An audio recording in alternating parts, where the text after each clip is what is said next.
Dan Fraser, and today we want to discuss skill execution.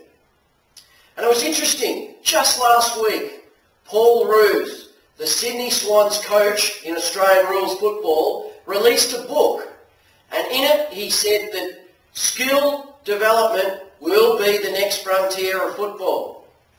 Well, skill is the essence of all sport we do, and therefore I'm suggesting that the younger you can develop efficient skills, the better you'll be in terms of your sport later on. So this is a great time to work on your skill execution. Geoff Boycott, the former English opening batsman, wrote a book recently. In it, he looked at his best 11s of all time. And obviously one of the players that featured was Sir Donald Bradman. And in it, he describes some of the things that he believes separated Bradman from other players. I'll just read a little section here. After he retired, scientific tests on his eyes showed that they were not abnormal in any way. He had the same vision as anyone else with good eyesight, and I'm convinced it was his upbringing which trained them so well. And that upbringing was utilising a stump and a golf ball. He felt very little physical or mental strain from all his deeds and wrote, and I quote Bradman now, "If I made a mistake, I felt that 9 times out of 10 it was a physical mistake, a skill execution mistake. I had tried to do something and didn't get there in time, I was too slow or something like that. He'd executed poorly." I'm sure with a lot of players their mental attitude is terribly important. They imagine that there are difficulties that are not really there. And that's something that if you can improve your skills, then all of a sudden it frees the mind up to focus on execution of those skills. 3 critical skills of cricket are the hit, the bowl, and the throw. And time spent on perfecting these skills will be essential in getting better at your cricket. You've probably heard of old-timers talking about cricket being a side-on game.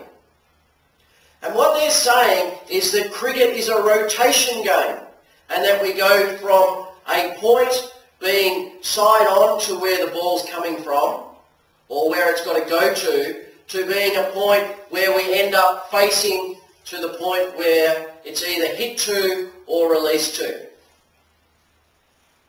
So it's important in cricket that we understand this concept of rotation. Because if you don't rotate the body efficiently, then the hit, the bowl, or the throw is compromised. So how do we develop efficient rotation?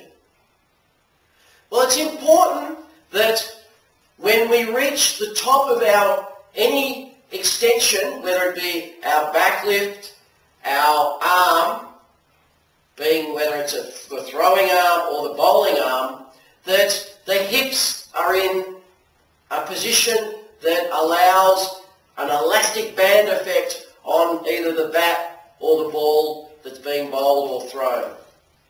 So let's have a look at this.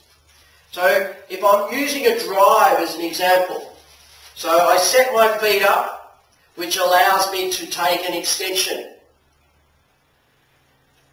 At this point, the hands are extended back and the hips have started to turn back towards the target. So I've set up what we call a degree of separation. And this degree puts everything on stretch, and you can feel it. And I encourage you to try this for yourself. So what's happening now is that as the hips continue out, this bat is continuing to be pulled through into the shot. And what happens is you get a fast, late swing. The same occurs in bowling, where when the arm reaches its full extension, I'll do it this way, the legs have been spread or separated, the arm at its full extension, the hips have started back, and you can feel a stretch on your arm. And this stretch is where we get the speed of the arm. As the hips rotate out, the arm is pulled through quickly. And it's the same in the throw. Again, we have the stride. The arm is fully back. The hips are rotating back as this gets to its full extension, and you can feel the stretch on the arm.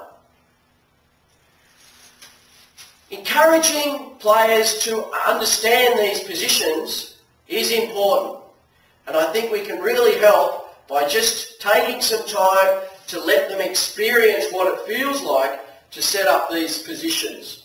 The second important concept is a scientific concept which Sir Isaac Newton proposed, and that's action-reaction. And for every action, there's an equal and opposite reaction, which means that the body ultimately is kept in a state of balance. So we've loaded it up. We've got our stride in, our arms are extended, our hip is starting back towards the target, setting up a degree of separation between our hips and our shoulders. And you can feel the stretch. The key then is to make sure that the body is allowed to rotate out fully. And this is where this back hip plays a critical part. And in a lot of young boys, I see this as a problem, where they don't allow this hip to be allowed to come through. A way of telling that is that they finish on the toe of the back foot after the completion of the shot. The same applies in bowling. We've got our extension, our hips have put this on stretch, the arm. We then have to make sure the back hip is allowed, this is this side-on concept that we're talking about in cricket, is allowed to rotate through such as at release, the ball is released out in front of the body.